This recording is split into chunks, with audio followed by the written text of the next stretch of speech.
आप देख रहे हैं तज्जियों, तबसरों और अहम तरीन खबरों पर मुश्तमिल पाकिस्तान का सबसे मुस्तनद और मोतबर न्यूज शो दुनिया महर बुखारी के साथ।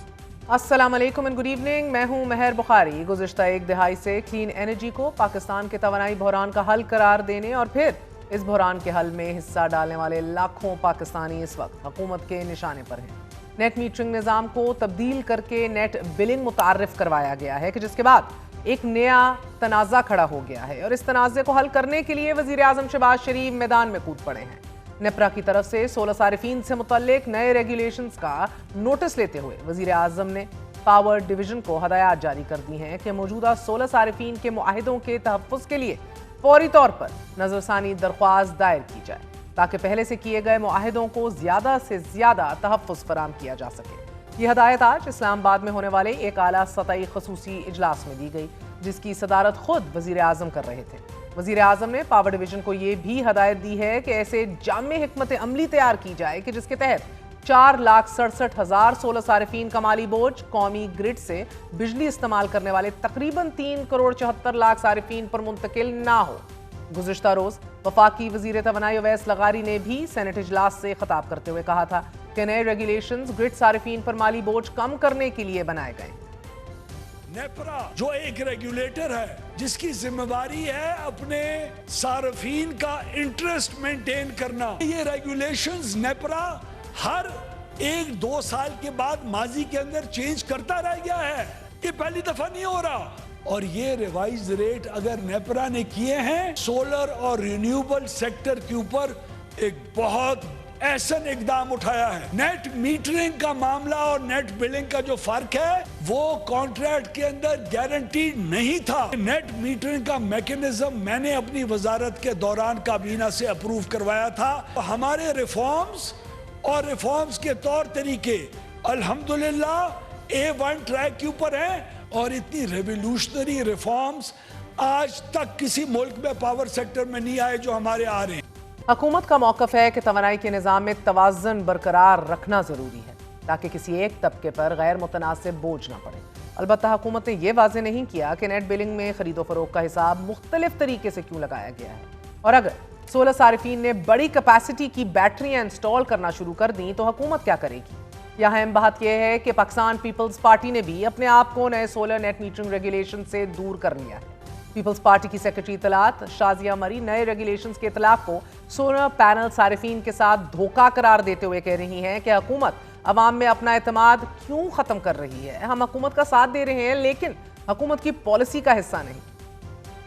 ऐलान करते हैं और आवाम को सरप्राइज नहीं शॉक देते हैं। हैरत की बात यह है कि दुनिया इस वक्त ऑल्टरनेट एनर्जी की बात कर रही है, दुनिया इस वक्त ग्रीन एनर्जी की बात कर रही है, लेकिन हम ग्रीन एनर्जी यूजर्स को डिस्करेज कर रहे हैं। और जो प्रोज्यूमर्स पहले आपके साथ एग्रीमेंट में थे, जिनको बहुत बड़ा झटका आपने दिया है, आपने उनको टॉर्चर करने की पॉलिसी बनाई, नए आने वालों को डिस्करेज करने की बनाई। मतलब 8 रुपए या 10 रुपए में आप उनको कह रहे हैं कि चलो 8-10 रुपए तुम्हें दे देंगे, मगर तुम्हें चार्ज क्या करेंगे वही 50-55। और ये आप कहते हैं पॉलिसी रिवर्सल नहीं है, ये बिल्कुल पॉलिसी रिवर्सल है। इसीलिए तो लोग एतमाद नहीं करते हुकूमत की पॉलिसीज पर। नून लीग के अपने लोग इस पॉलिसी को क्रिटिसाइज कर रहे हैं, मीनिंग कि वो अपनी जमात से भी बात नहीं करते। अब यहाँ दिलचस्प बात यह है कि नेपरा ने जिन रेगुलेशंस को मंजूर किया है वो तकरीबन वही हैं कि जो वजारत तवानाई ने मुसवदे के तौर पर पेश किए थे। बिजनेस रिकॉर्डर में शाया होने वाले रिसर्च आर्टिकल के मुताबिक नेपरा ने जब नेट मीटरिंग से मुतल्लिक राय तलब की थी तो उसे आरा मौसूल भी हुई। 1200 से जायद सफ़ात पर मुश्तमिल दस्तावेज में अपीलें, गुस्सा, बेजारी ये सब कुछ भरा हुआ है। आरा में 5% से भी कम हिस्सा डिस्कोस की हाँ में था। नई पॉलिसी के तहत हुकूमत ने नेट मीटरिंग सारिफीन के जो कि 26 रुपए फी यूनिट बिजली फरोख्त कर रहे हैं, अब उन्हें नेट बिलिंग में शामिल किया गया है और उनसे फी यूनिट बिजली 11 रुपए तक खरीदी जाएगी, जबकि मुआहदे की मुद्दत को 7 साल से कम करके 5 साल कर दिया गया है। हुकूमत का यह मानना है कि इस नए निज़ाम से ग्रिड सारिफ को फायदा पहुंचेगा, लेकिन अगर हिसाब किताब किया जाए तो आम बिजली सारिफ को 1 से 1.5 रुपए फी यूनिट का रिलीफ मिलता है। और चूंकि रियासत ने खुद आवाम को इस पर कायल किया कि वो सोलर एनर्जी की जाने बढ़ें, तो पाकिस्तानियों ने गुज़िश्ता 5 सालों में बिजली पैदा करने वाले 50,000 मेगावाट से जायद के सोलर पैनल्स दरामद कर लिए, जिससे नेट सोलर बिजली पैदावार बढ़कर 7,000 मेगावाट हो गई, जबकि अगर इसमें ऑफ ग्रिड को भी शामिल कर लिया जाए तो वो 19,000 मेगावाट से ज्यादा बनती है। चूंकि पाकिस्तान 40,000 मेगावाट बिजली पैदा करने की सलाहियत हासिल कर चुका है, तो फैसला साजों ने सोचा कि कुछ ऐसा किया जाए कि सोलर सारिफीन नेशनल ग्रिड से बिजली इस्तेमाल करें। और अब इसी सोच को अमली जामा पहनाते हुए नए रेगुलेशंस मुतारिफ करवाए गए हैं। इसी तरह नए कवायद के तहत बिजली पैदा करने वाले सोलर सारिफीन 3 माह की बजाय सिर्फ 1 माह तक ही इजाफी बिजली का फायदा हासिल कर सकेंगे। नई पॉलिसी पर तंकीद करने वालों का सबसे बड़ा एतराज यह है कि रियासत ने सोलर बिजली पैदा करने वालों के साथ किए गए अपने ही मुआहिदे की पासदारी नहीं की। नेपरा की तरफ से नए प्रोज्यूमर रेगुलेशंस के बाद अब नेपरा टैरिफ और फिक्स चार्जेस में रद्दोबदल से मुतालिक हुकूमती दरख्वास्त पर समाअत मुकम्मल कर चुका है।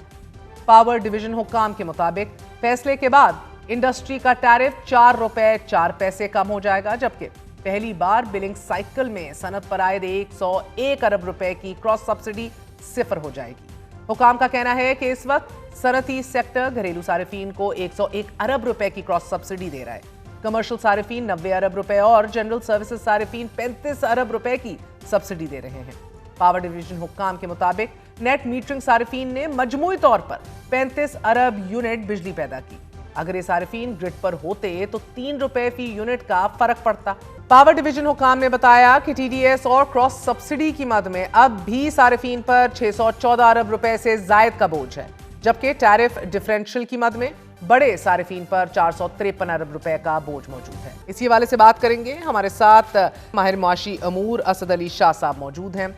शाह साहब, बहुत बहुत शुक्रिया साथ देने का। सर, पहले तो ये मुअम्मा मुझे जरा हल कर दीजिए। हुकूमत अपील करेगी अब नेपरा से, ये एग्जैक्टली क्या मजाक है? अप्रूव्ड रेगुलेशंस तो प्रीटी मच वही हैं जो ड्राफ्ट मिनिस्ट्री की तरफ से सबमिट किया गया। सो क्या वजह बनी कि हुकूमत ने खुद फैसला किया, फिर नेपरा के कंधे को भी इस्तेमाल किया, और जैसे कि रिपोर्ट हो रहा है कि नए रेगुलेशंस वही हैं कि जो वजारत ने अपने इब्तदाई मुसवदे में पेश किए थे, और अब अपील भी हुकूमत ही कर रही है। ये बहुत ही इंटरेस्टिंग सिचुएशन है मेहर के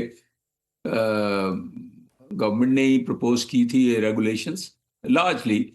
इनफैक्ट एक और एस्पेक्ट इसका ये है कि नेपरा ने जो ये प्रपोज रेगुलेशंस थी या गवर्नमेंट ने जो कहा था, तो उसके बाद जो हियरिंग्स हुई उसमें ऑब्वियसली काफ़ी बैकलैश आया, और कुछ एक्सपेक्टेशन ये थी कि कुछ बीच का कंप्रोमाइज होगा। जो गवर्नमेंट इतने सोलर कंज्यूमर्स को कम करना चाह रही थी उनका रेट, और ये नेट बिलिंग, नेट मीटरिंग की जगह, और ये जो सारी चीज़ें हैं। लेकिन इंटरेस्टिंगली नेपरा ने जो फैसला दिया वो जो प्रपोज रेगुलेशन है उससे भी ज़्यादा कर दिया है। यानी एग्जिस्टिंग कॉन्ट्रैक्ट्स में ये प्रपोजल नहीं था, तो उन्होंने कहा था कि वो वही रहेंगे मोरलेस जो हैं। ये नए सार्फिन के लिए उन्होंने कंज्यूमर्स के लिए करना था। तो to that extent NEPRA actually exceeded that. तो जो मैंने पढ़ा है, इट इज़ नॉट क्लियर कि बाकी जो नए कॉन्ट्रैक्ट्स के लिए उन्होंने जो 26 रुपए का रेट था जो सोलर के कंज्यूमर्स को मिलता था, उसको रिड्यूस कर दिया है 11 रुपए, लेकिन वो सेल्स टैक्स वगैरह की एडजस्टमेंट के बाद शायद वो 9 रुपए से भी नीचे चला जाएगा। तो और उसके अलावा ये नेट मीटरिंग की जगह नेट बिलिंग होगी। यानी जाहिर है जो आप बिजली खरीदते हैं वो तो बहुत महंगी होती है ना, तो आप जो प्रोड्यूस करते थे उससे नेट ऑफ हो जाता था। तो अब वो महंगी बिजली जो है अगर वो यूज करते हैं तो वो शायद उसी रेट पे आपको खरीदनी पड़ेगी, और आप जो जनरेट करके उनको एक्सपोर्ट करेंगे वो सस्ती वो आपको 9 रुपए पे जाएगी। बिल्कुल बिल्कुल। सो मैं सर मार खान को भी सुन रही थी एज एन एनर्जी एक्सपर्ट। उनका मानना है कि 40 लाख लोग सोलर इस्तेमाल कर रहे हैं, जबकि 36 लाख ऐसे हैं कि जिन्हें कोई फर्क ही नहीं पड़ेगा। 90% पर तो नई पॉलिसी का असर ही नहीं पड़ेगा। वो कह रहे हैं एक लार्ज बल्क है, वो तो दिन में सोलर से बिजली इस्तेमाल करते थे और फिर रात में ग्रिड पर आ जाते थे अकॉर्डिंग टू हिम, उन्हें तो इसीलिए कोई फर्क नहीं पड़ेगा। तो आप क्यों एतराज कर रहे हैं? लोग क्यों इस तरह कह रहे हैं? अगर if you look at the numbers, सिर्फ 4 लाख लोगों को देखकर जो ये आर्ग्यूमेंट रखी जा रही है, हुकूमत ने जो फैसला किया है, फिर ये एतराज क्यों? जी देखें, वो जो 40 लाख की बात कर रहे हैं वो तो इस तरह के कंज्यूमर्स हैं जो मतलब बहुत ही गरीब हैं, छोटा एक दो लाइट्स चलाते होंगे बिकॉज उनके पास बिजली मिलती नहीं है या बहुत ज़्यादा महंगी है, तो वो सोलर ही सिर्फ यूज़ कर रहे हैं। सबसे बड़ा मसला ये हुआ है मेयर कि ये जो सी पैक में और उससे पहले जो जो पीएमएलएन की गवर्नमेंट थी जिसमें बहुत ज्यादा एक्सपेंशन हुई, 37,000 मेगावाट आपने बना दी और उसकी डिमांड जो है वो 20-25 हजार भी नहीं है। तो उसकी उसकी वजह उसकी जो कैपेसिटी फिक्स चार्जेस हैं वो तकरीबन 2.5 ट्रिलियन है। तो वो कॉस्ट जो है ना वो कंज्यूमर पे पड़ती है। और अब उसको अगर आपने ठीक करना है तो आप अगर बिजली का रेट कम करेंगे, असल बात तो यह है कि आपको कंजम्पशन बढ़ानी चाहिए। अगर आपने इकोनॉमी को बेहतर कराना करना है, हमारी जो पर कैपिटा कंजम्पशन है it is one of the lowest in the world. तो अगर आपकी इकोनॉमी बेहतर करेंगे, इकोनॉमी को बेहतर करने के लिए बिजली आप सस्ती करें, सस्ती करेंगे तो आपका ये जो कॉस्ट जो है ये भी रिकवरी बेहतर हो जाएगी ना फिक्स कॉस्ट की। मगर असद तो साहब, बजाय हमारी net metering capacity it is believed to have surpass 7,000 megawatts, right? तो जी इस तरह की बहुत सी मिसालें दुनिया भर के अंदर मिलती हैं जो आहिस्ता आहिस्ता ये दी गई रियायतें जो हैं उसको पुल बैक करते हैं। साउथ अफ्रीका है, ऑस्ट्रेलिया है, वियतनाम है, ये सब नेट मीटरिंग मैकेनिज्म से ही इन्होंने आगाज किया और बाद रोल बैक किया गया जब देखा कि क्रिटिकल मास अचीव हो चुका है। So why should Pakistan be any different? नहीं, मैं से एग्री करता हूं। ये डायरेक्शनली जो स्टेप है इनका, वो ये बात सही है कि अगर ये तकरीबन 150-200 अरब रुपए हाँ। जो इससे सेविंग होगी इस स्टेप से, वो बजाय इसके कि आप जो 26 रुपए की एक्सपोर्ट की प्राइस थी आप उसको 8-9 रुपए पे ले आए हैं, हाँ। उससे क्या होगा कि ये सोलराइजेशन और ये जो ग्रिड को यूज करके कर रहे थे वो शायद सोलराइजेशन रुक जाए और ग्रिड से लोग हट जाएं। अब बैटरी भी सस्ती हो गई है, काफी और सस्ती होनी है, तो फिर आपकी जो बिजली आप सरप्लस प्रोड्यूस कर रहे हैं वो कहाँ जाएगी?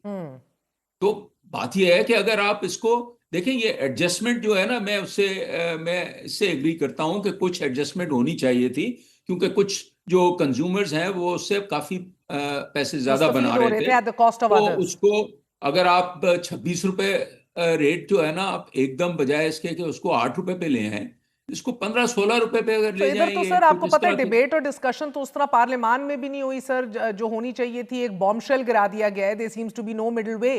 और अब Exactly. आयरॉनिकली मजे की बात है वजीर आजम खुद कूद पड़े हैं बीच में और कह रहे हैं मैं अपील कर रहा हूँ। इट्स इज जस्ट एक मजाक का आलम है इस मुल्क में। अब हम सोलर अपनाने के इब्तदाई मरहले में नहीं रहे जिस तरह हम डिस्कस कर रहे हैं अभी सर। मगर नेपरा ने 250 किलोवाट से जायद सोलर सिस्टम पर पाबंदी आयद कर दी है, पहले 1 मेगावाट पर पाबंदी लगाई और साथ ही लो फ्लो स्टडी का भी ये कह दिया है। क्या फिर आप कह रहे हैं कि आपके नजदीक आप कह रहे हैं ग्रिड पर पहले काम करना चाहिए था, अपनी इनएफिशिएंसीज को काबू में लाना चाहिए था, लाइन लॉसेज हो ये सब कुछ ठीक करते ताकि फिर वो बड़ा तो जी वो तो देखें, दैट गोज विदाउट सेइंग। असल चीज जो आपने बिजली को उसकी कॉस्ट कम करनी है तो आपने लाइन लॉसेस कम करने हैं, हाँ। अपनी रिकवरी बेहतर करनी है, अपनी जनरेशन कॉस्ट जो है ना वो इफिशिएंट करना है, आपने अपनी ग्रिड को ठीक करना है। तो उससे आपकी, और प्लस आप जैसे मैं कह रहा हूँ ना, असल चीज ये है कि आप तो ज्यादा सेल करें, अपनी बिजली बढ़ाएं, उसके लिए आपको प्राइस कम करनी चाहिए। लेकिन अनफॉर्चुनेटली हम सिर्फ बैलेंस करने में लगे हुए हैं। वो मैंने एक पहले भी लिखा था, मैं तो चार्टर्ड अकाउंटेंट हूं, मैं मतलब हमारा काम है बैलेंस शीट को बैलेंस करना। लेकिन ये गवर्नमेंट जो है बजाय इसके कि कुछ इमेजिनेशन से काम ले, वो हथौड़ा। बैलेंसिंग कर रही है। और वो आई गेस आईएमएफ और हमारे डोनर्स भी जो है ये इसी वजह से कोई प्रोडक्टिविटी नहीं आती, आगे की हमारी सोच नहीं होती। आपको कुछ रिस्क लेनी पड़ती हैं, कुछ बोल्ड डिसीजंस करने पड़ते हैं। मतलब ये वही चीज है ना कि जैसे आप हमारा टैक्स सिस्टम है। अब आपको पता है कि बहुत ज्यादा हमारी बड़ी इकोनॉमी है जो बिल्कुल टैक्स नेट में नहीं है, इनफॉर्मल इकोनॉमी है। वो इसलिए है कि आपने टैक्स रेट जो है ना, पहले कोई 40% होती थी तो अब आप 50-55% पे चले गए। आपका जो इनडायरेक्ट टैक्स रेट है वो 18% है। तो उसमें कौन देगा? और उसको बढ़ाते जा रहे हैं आप, सुपर टैक्स आपने लगा दी है। बिल्कुल। तो और सर जरूरत तो अब इसकी इस नई पॉलिसी के ऊपर एक बड़ा एतराज ये भी देख रहे हैं कि कम से कम मुद्दत तो इतनी होनी चाहिए कि सोलर इंस्टॉल करने वाले ब्रेक इवन पर आ जाएं। मगर कुछ माहिरीन का ये भी ख्याल है कि एक मसला ये भी है कि स्टोरेज टेक्नोलॉजी में इनकलाब आ रहा है और अब बैटरी बहुत ज्यादा स्टोरेज हासिल कर चुकी है और अगर हुकूमत मुद्दत कम ना करे तो फिर लोग बैटरियां खरीदना शुरू कर देंगे। अब इस वक्त तो सोलर यही जनरेटर ग्रिड को बैटरी के यही तौर पर ही इस्तेमाल कर रहे हैं ना। यही मैं कह रहा हूँ कि एक्चुअली गवर्नमेंट के भी इंटरेस्ट में ये है कि ये पॉलिसी डायरेक्शनली देखें। अगर ये 150-200 अरब रुपए यहाँ से बचा के, और ये बात तो सही है कि 37 मिलियन कंज्यूमर्स जो हैं उसमें बहुत ज़्यादा गरीब लोग हैं, उनको अगर एक आध रुपए का ही बेसिकली बेनिफिट मिलेगा, एक दो रुपए, क्योंकि वो इंडस्ट्री को जो बेनिफिट दिया है 4 रुपए का, तो ये फिक्स चार्जेस और ये जो है मेरे ख्याल में उससे कुछ बैलेंस किया जा रहा है। लेकिन मैं ये समझता हूँ कि बजाय इसके कि आप अपना ये कस्टमर खो दें, इसको थोड़ा सा बैलेंस करना चाहिए और मिडल ऑफ द रोड अगर ये फैसला करेंगे तो मेरे ख्याल में वो ज़्यादा बेहतर होगा, बजाय इसके कि आप और असल फोकस करें कि आप अपनी जो एनर्जी जो है ना उसकी सेल बढ़ाएं ताकि आपकी कैपेसिटी चार्जेस जो है ना उस तरह से रिकवर हो, कॉस्ट रिड्यूस करके। देखें, जब आप चीजें कॉस्ट रिड्यूस करते हैं उसकी डिमांड बढ़ती है। आपकी जो है इस वक्त जनरेशन जो है, जो अवेलेबिलिटी है वो 35,000 मेगावाट है या अगर 30,000 है, और अगर आप 20,000 बेच पाते हैं तो एडिशनल जो मेगावाट आप बेचेंगे तो आपकी कैपेसिटी चार्जेस उससे रिकवर होगी ना। बिल्कुल। बहुत बहुत शुक्रिया। हमारे साथ असद अली शाह मौजूद थे। आपने गुफ्तगू सुनी। अहम खबर के साथ वापस हाजिर होंगे छोटे से वक्त के बाद।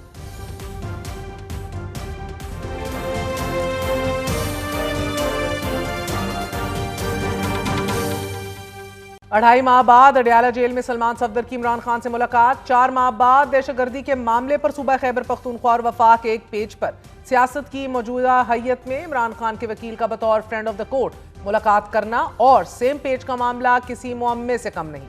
सलमान सफदर ने इमरान खान से मुतालिक रिपोर्ट आज सुप्रीम कोर्ट में पेश कर दी है।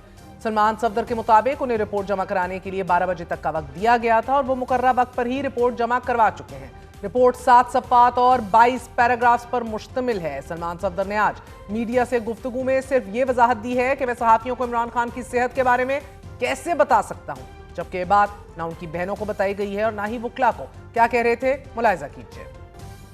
मुझसे मंसूब की भी ऐसी खबरें जो कि बिल्कुल बेबुनियाद है। मेरी इमरान खान साहब से मुलाकात भी हुई और मैंने उनका सेल का भी मुआयना किया। मैंने इमरान खान साहब की हेल्थ के ऊपर कल कोई स्टेटमेंट नहीं दी, मैंने कल कोई बयान नहीं दिया, हरगिज नहीं दिया। 3 घंटे की मुलाकात और बाहर निकल के अगर किसी ने ठीक को मिस इंटरप्रेट किया है तो ये मेरा ख्याल है मिस रिपोर्टिंग है एंड दिस इज अनफॉर्चुनेट। मैंने अपनी प्रोफेशनली अपनी ड्यूटी निभाते हुए वो रिपोर्ट जमा करवा दी है। Report has been submitted. आप लोगों के लिए मैं इतना ही बता सकता हूँ, 7 सफ़ों पे मुश्तमिल है, 22 पैराग्राफ हैं, एलेबरेट है, एक्सटेंसिव है। जो देखा जो सुना एक्यूरेटली सुप्रीम कोर्ट के लिए अमानत थी, वो मैं आज जमा करवा दी। सलमान सफदर की इमरान खान से होने वाली ये तवील मुलाकात एक हैरानकुन पेशरफ्त इसलिए भी है कि एक सूबे का वजीर आला कि जिसके पास आईनी ओहदा है, एक मुलाकात की कोशिश 12 मरतबा कर चुका है।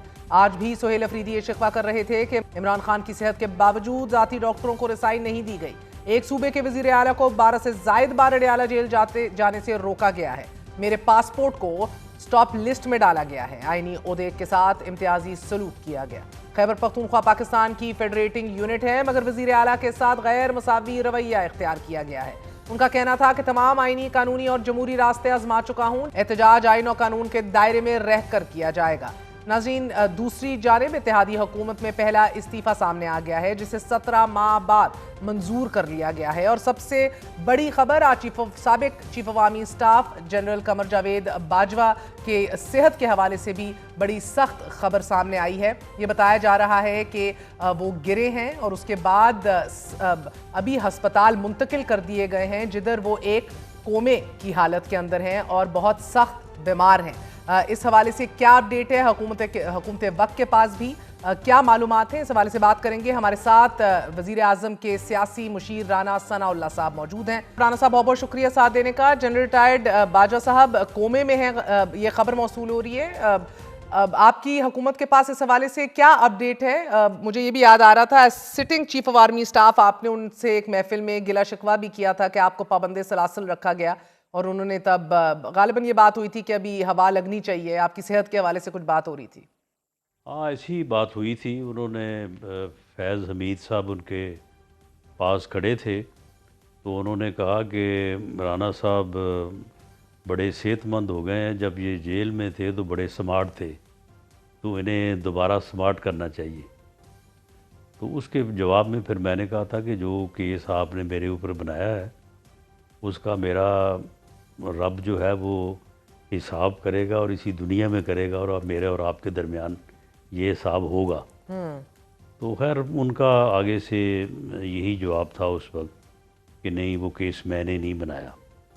तो बहरहाल फिर वो हमारी को तलखी हुई, लेकिन फिर कुछ दोस्त बीच में पड़े और उन्होंने मामला जो था उसको फिर रफा दफा या दूसरी तरफ जो है वो बात उल्टा दी।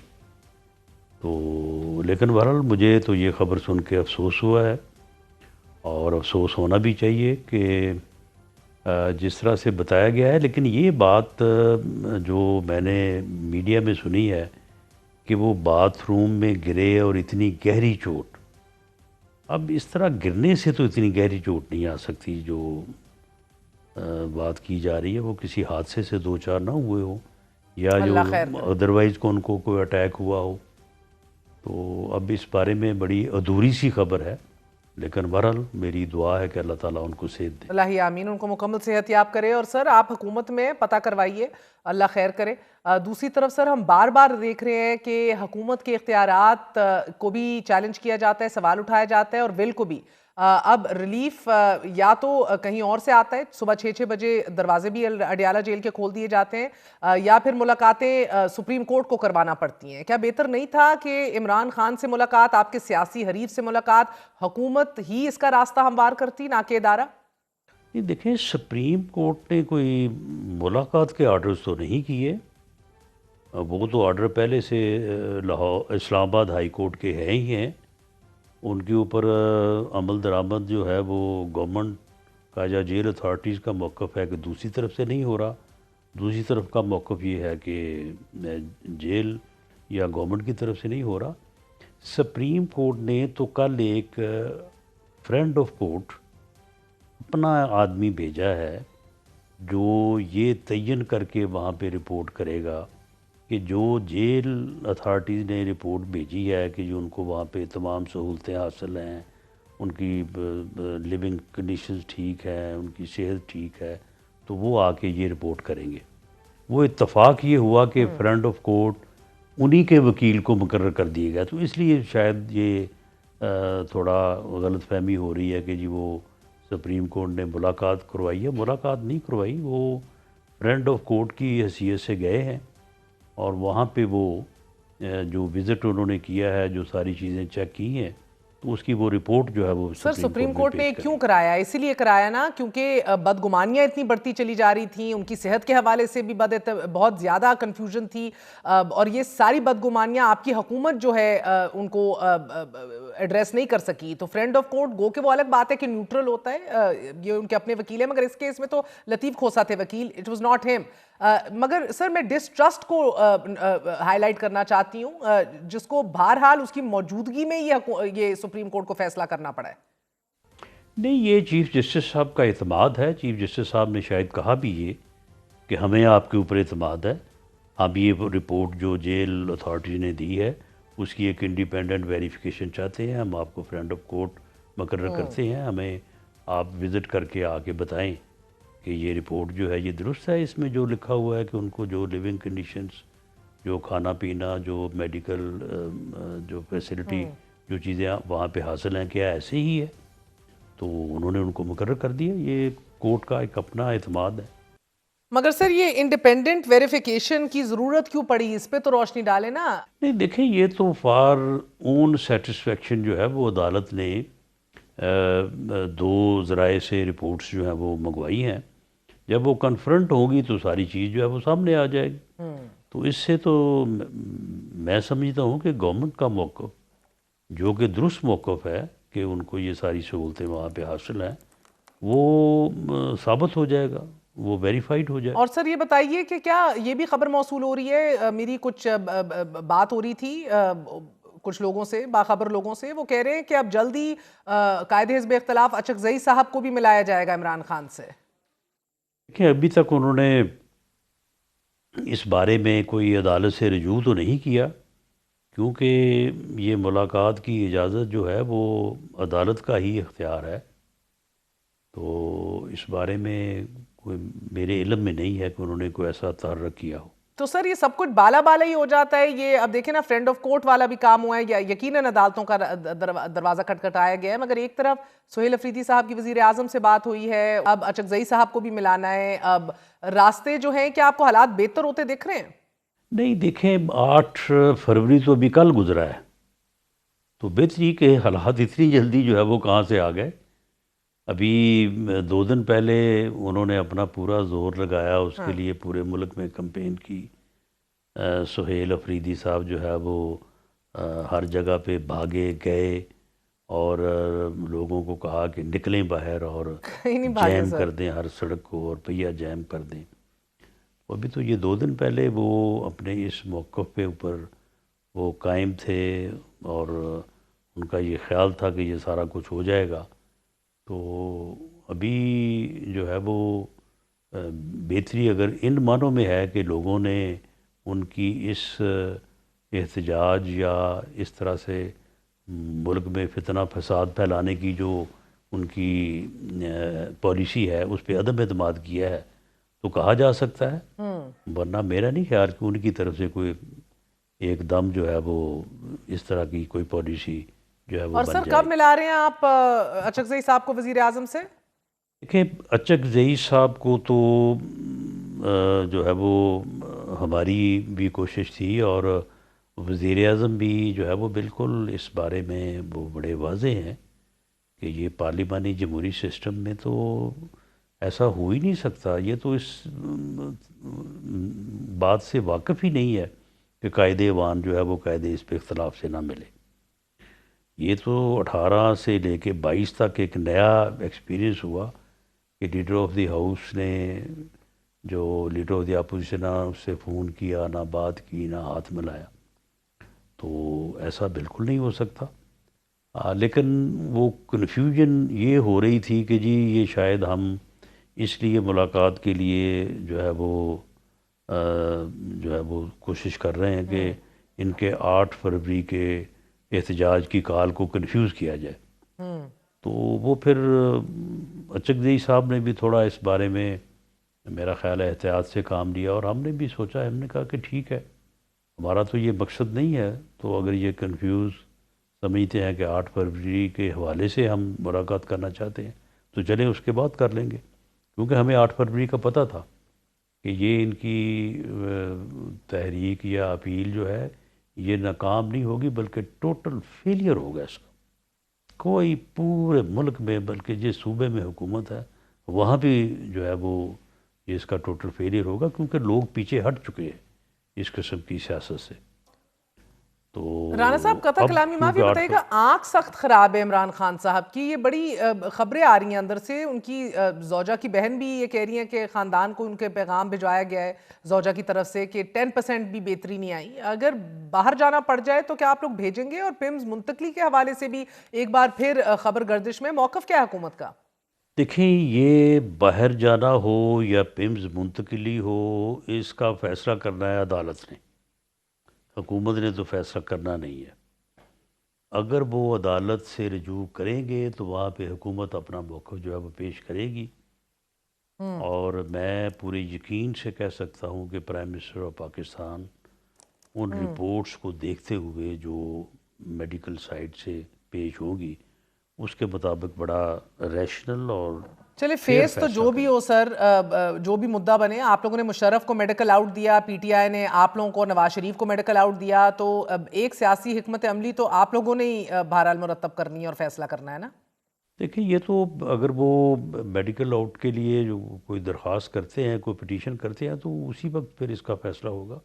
अभी तो कभी गवर्नमेंट मीन्स कैबिनेट लेवल पे अभी इसके ऊपर एंड कभी सर बात लास्टली नहीं। मुझे बड़ा दुख हुआ सर, एक पार्लिमानी धारे से एक बहुत बड़ी आवाज अख्तर मेंगल साहब की, 17 माह बाद मेंगल साहब का इस्तीफा मंजूर कर लिया आप लोगों ने, क्यों नहीं उनको कायल कर सके और मना सके? बहरहाल हमारी तो कोशिश जो है वो आज भी है, कल भी होगी कि वो वापस आए, उन्हें वापस आना चाहिए। तो बहरहाल वो अपना आज़ाद मंच और बड़े अपने इरादे के लोग हैं, तो हमें उम्मीद है कि हम उनको इस बारे में कायल करने में कामयाब हो जाएंगे। लेकिन बहरहाल अभी तक तो वो अपनी बात पे कायम है कि मैं इस्तीफ़ा वापस नहीं लूँगा। सर सुहेल अफरीदी साहब 12 दफा कोशिश कर चुके हैं और वो कह रहे हैं कि हर दरवाजा खटखटा दिया, हर ऑप्शन अवेल कर लिया, जब कुछ नहीं मिलता तो फिर ये कंटेनर भी तैयार है उनका उधर, क्यों रास्ता नहीं निकाल के दे रहे आप लोग हुकूमत? कहते हैं फिर होगा एहतजाज, पुरअमन एहतजाज, मगर होगा फिर पुरअमन एहतजाज पे जिस दिन आ जाएंगे उस दिन मुलाकात भी हो जाएगी। अभी तो वो पहिया जाम पे हैं या लॉन्ग मार्च या मौत पे हैं, तो अभी वो लॉन्ग मार्च या मौत तलाश कर लें। तो जब इस अपना जो है वो मुहिम जोई से वापस आ जाएंगे तो फिर चले मुलाकात की बात भी हो जाएगी। फ़िलहाल तो उन्हें मुलाकात नहीं चाहिए, उन्हें तो लॉन्ग मार्च चाहिए या मौत चाहिए। बहुत बहुत शुक्रिया। वज़ीर आज़म के सियासी मुशीर राना सनाउल्लाह साहब हमारे साथ मौजूद थे। आपने गुफ्तगू सुनी, वापस हाजिर होते हैं वक्त के बाद।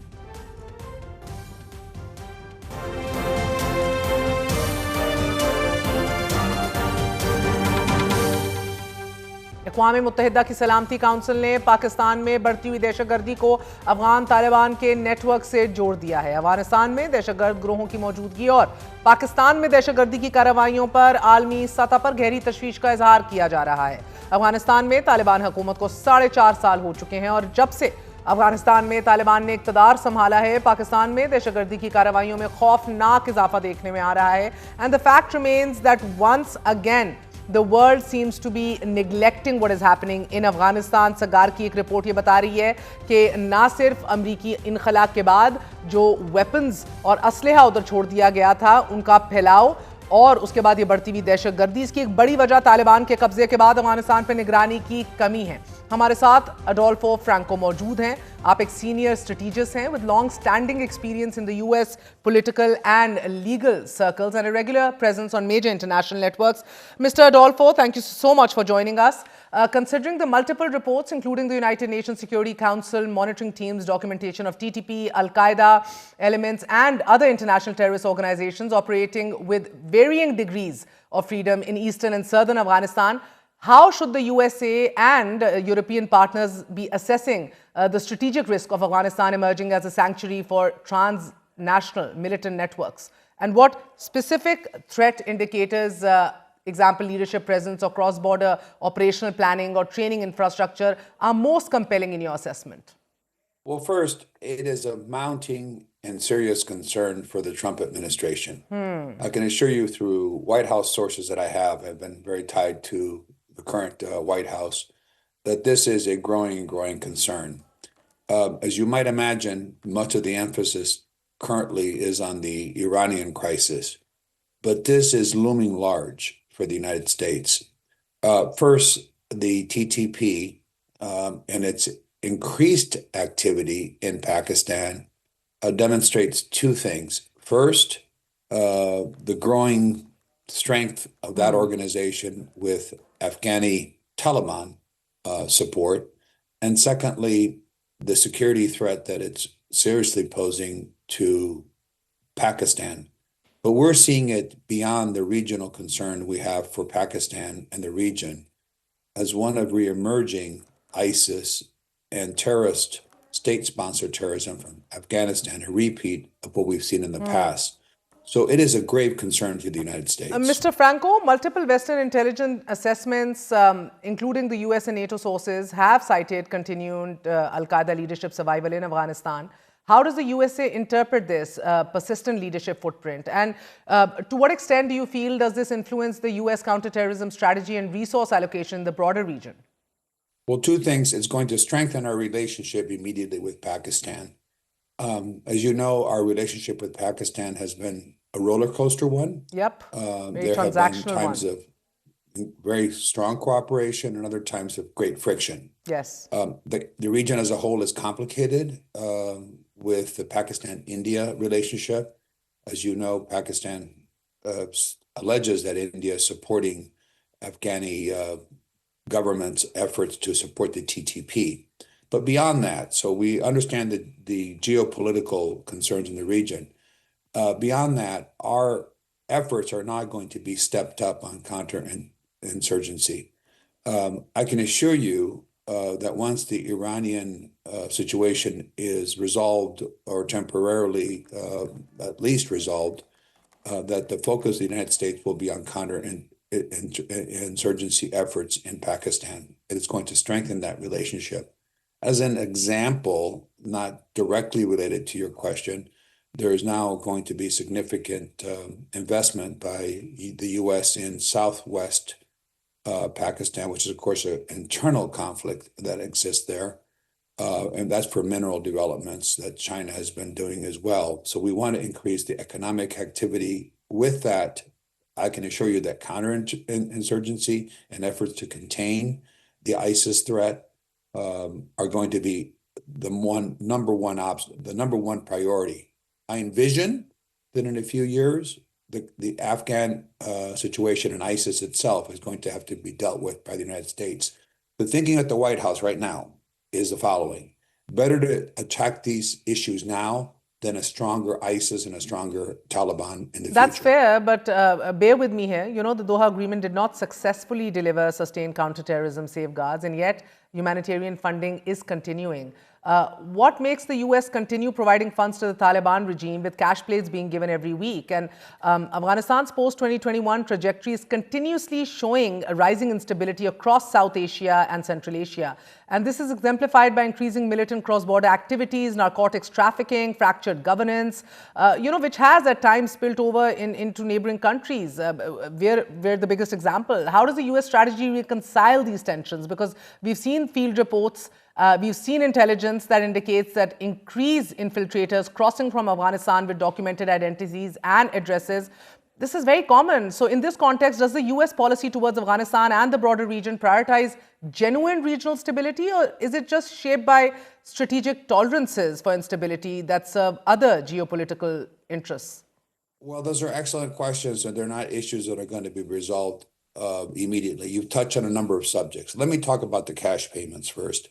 The United States is not providing cash to, no matter what the allegations. I know the former Vice President of Afghanistan has alleged that. The United States is not providing cash. It is true, the United Nations, which the Trump administration is not a fan of and is doing everything possible to disengage the US from involvement, but we don't control the United Nations, is providing so-called humanitarian aid. I'm reaffirming what you're saying, and I've voiced my concerns with people at the White House, is that about 80% at least of the money that's provided on a weekly basis through UN organizations, about 80% of that goes to the Taliban. Very little of it goes to humanitarian aid. Now, it's disguised as humanitarian aid, but the United States does not support that. And in fact, there's legislation in our Congress, Republican legislation, to ban any resources tied to the US, certainly from our contributions to the United Nations, from going to the Taliban. So that is not the US policy. But you're right about the counterinsurgency matters.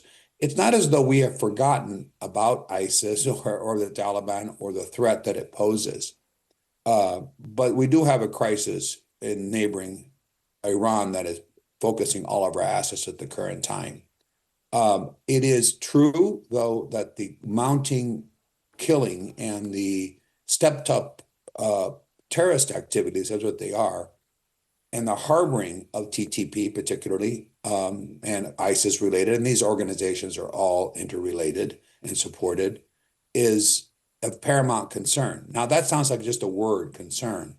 It is going to beef up the relationship with Pakistan. There's no question. These things take, unfortunately, a little bit of time in Washington to have the focus when we have so many pressing foreign policy issues. But there is a realization. We have a tragic and sad history with Afghanistan and ISIS. There's a realization this is a cancer. You're absolutely right. There's nothing other short of that. And it is an alarm that many of us are sounding, and it's being sounded strongly. And that can only mean additional counterintelligence and other types of assistance to Pakistan. That is the number one conduit for our assistance and our efforts, not only to help Pakistan, but really to help the United States in the region.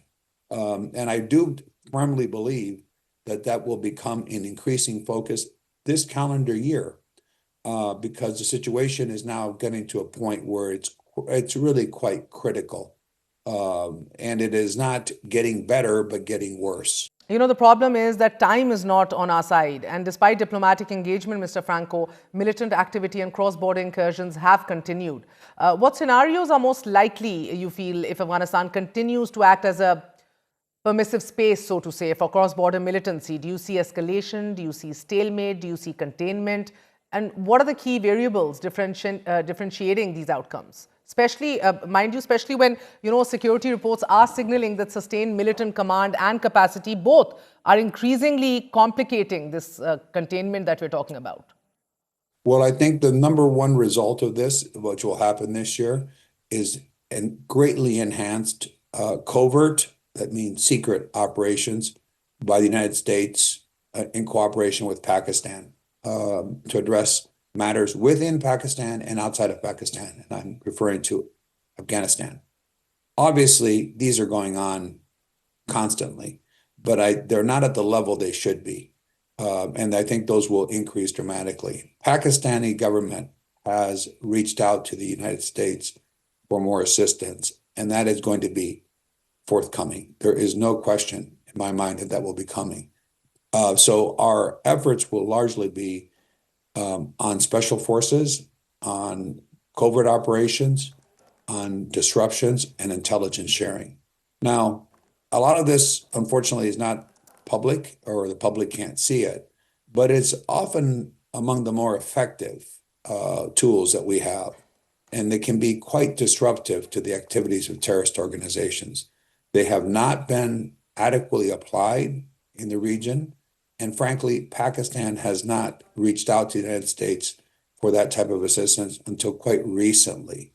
There are all kinds of implications, as you might know, with the bilateral relationship and with the complex relationship that also involves India, which is a key U.S. ally. So all of these things are part of a puzzle. Again, I share, because the questions are very precise and very good, I share the concerns about the immediate threats that independently of geopolitical concerns in the region that ISIS, Taliban, and frankly, TTP pose to Pakistan and more broadly to the region ultimately. But I believe that what's going on and will be going on through covert operations is really a very significant thing that we can do that will disrupt these activities. But they need to be embraced immediately because this is a growing threat. It's not a stabilized situation at all at this time. And sir, then Mr. Franco, what metrics do you feel should Pakistan and international partners be using to evaluate progress on counterterrorism cooperation with Afghanistan over the next 12 to 24 months? Well, I think the number one thing we've seen, which is important for the public and the press, and having press, particularly in the United States, is important in the major newspapers of this country, particularly because policymakers then, believe it or not, focus on programs such as yours on what's going on. The metrics should be the number of attacks and the growing militancy and the type of activities that we have documented and the strength of the organizations in terms of membership. And we know that their operatives are there. They're larger, they're more brazen. The attacks on civilians and not just on security personnel, of course, and bases.